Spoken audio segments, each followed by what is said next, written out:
হরিদেবপুরে জন্মদিনের পার্টিতে তরুণীকে গণধর্ষণের অভিযোগ। জন্মদিনের পার্টিতে ডেকে নিয়ে গিয়ে গণধর্ষণের অভিযোগ। শুক্রবার রাতে দুজনের বিরুদ্ধে গণধর্ষণের অভিযোগ। হিন্দুল দে আমাদের প্রতিনিধি সরাসরি রয়েছেন আমাদের সঙ্গে। হিন্দুল, ঠিক কি অভিযোগ দায়ের করেছেন হরিদেবপুর থানায় ওই তরুণী? একেবারে দেখো, তরুণীর অভিযোগের ভিত্তিতে পুলিশ গণধর্ষণের মামলা রুজু করে ইতিমধ্যেই তদন্ত প্রক্রিয়া শুরু করেছে। এবং এখানে তোমাকে বলে রাখি যে সেই তরুণী যেটা বলছেন যে গত 5 তারিখ অর্থাৎ কিনা শুক্রবার রাত 10:45 নাগাদ রিজেন্ট পার্ক থানার অন্তর্গত রিজেন্ট কলোনির এই যে বাড়ির সামনে আমরা দাঁড়িয়ে রয়েছি, এই বাড়িতেই কিন্তু সেই তরুণীর এক বন্ধু যার নাম চন্দন মল্লিক, সে এক প্রকার জোর করে তাকে বাইকে করে তুলে নিয়ে এসে এই বাড়িতে নিয়ে আসে। এবং এই বাড়িটি কিন্তু চন্দন মল্লিকের বন্ধু দেবাংশু বিশ্বাস ওরফে দীপের বাড়ি। এবং দীপ কিন্তু এই বাড়িতে ভাড়া থাকে, তেমনটাই কিন্তু এই বাড়ির মালিক যিনি তেমনটাই বলছেন।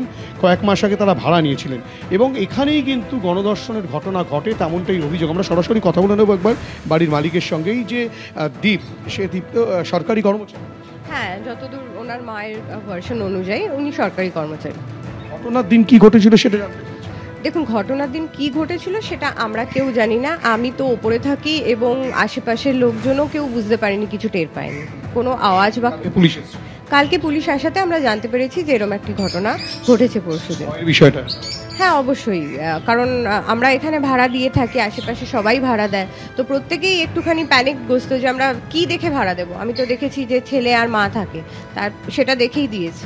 একেবারে হিন্দোল, হরিদেবপুর থানায় ইতিমধ্যে অভিযোগ দায়ের করা হয়েছে। পলাতক এই দুই অভিযুক্ত।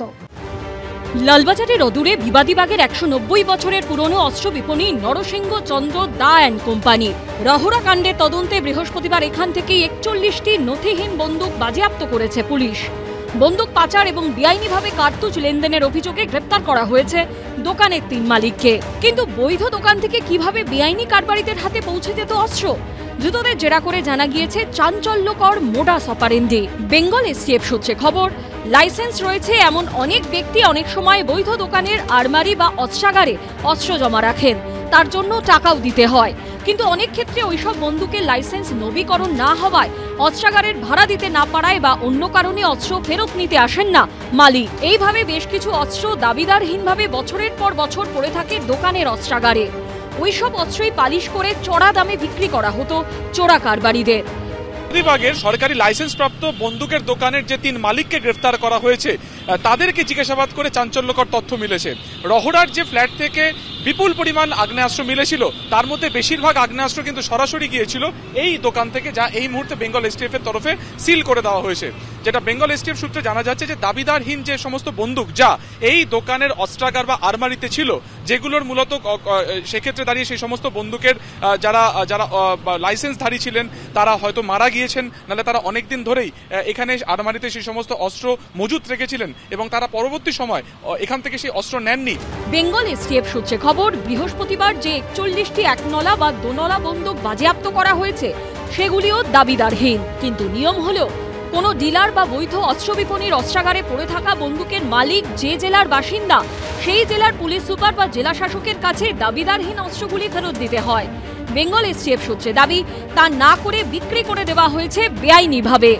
বিজিবিএস হয় প্রত্যেকবার, দেখেন, তারপরে বোমা ধরা পড়ে, অস্ত্র ধরা পড়ে, অন্য কিছু শিল্প তো আসছে না। মুঙ্গের থেকে ওই বন্দুক বানানোর শিল্পটা, অর্থাৎ যে আমাদের ওয়ান শাটার বলে যেটাকে চলতি কথায়, সেই ধরনের বন্দুক বানানোর, অস্ত্র বানানোর কারখানাগুলো সব পশ্চিমবঙ্গে এখন স্থাপন হচ্ছে। পুলিশ ধরেছে যারা বেআইনি কাজ করছে, অস্ত্র নিয়ে বেআইনি কাজ করছে, অস্ত্র পাচার করছে বা অস্ত্রের কারবার করছে, তো পুলিশের সাফল্য। যদি কোনো পুরনো প্রতিষ্ঠান বৈধ ব্যবসার আড়ালে, অস্ত্রেরই ব্যবসা তাদের সুবিধা, তো বৈধ ব্যবসার আড়ালে অবৈধ ব্যবসা করে, তো পুলিশ অ্যাকশন নিয়েছে, ধরেছে, ভালো তো। গত মাসের 4 তারিখ উত্তর 24 পরগনার রহরার রিজেন্ট পার্কের একটি ফ্ল্যাট থেকে উদ্ধার হয় 905টি কার্তুজ, 16টি আগ্নেয়াস্ত্র, গয়না, দুষ্প্রাপ্য মুদ্রা ও লক্ষাধিক টাকা।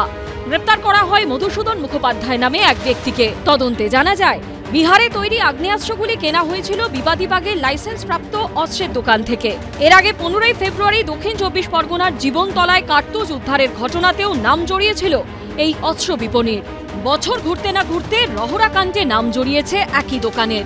বেঙ্গল এসটিএফ সূত্রে খবর, শুধু বিবাদীবাগের এই দোকান নয়, স্ক্যানারে রয়েছে শহরের আরও কয়েকটি দোকান। তদন্তে জানা গিয়েছে রহরা কাণ্ডে ধৃতের কাছ থেকে উদ্ধার হওয়া কার্তুজের একটা বড় অংশ ছিল .38 বোরের, যে কার্তুজ সাধারণত ব্যবহার করে পুলিশ, সেনা বা কেন্দ্রীয় বাহিনী। সেই কার্তুজগুলি বিবাদী বাগের দোকান থেকে কেনা হয়নি। তাহলে এই কার্তুজ এলো কোথা থেকে, খতিয়ে দেখা হচ্ছে তাও। সুকান্ত মুখোপাধ্যায়, অনির্বাণ বিশ্বাস ও ময়ূর ঠাকুর চক্রবর্তীর রিপোর্ট, এবিপি আনন্দ।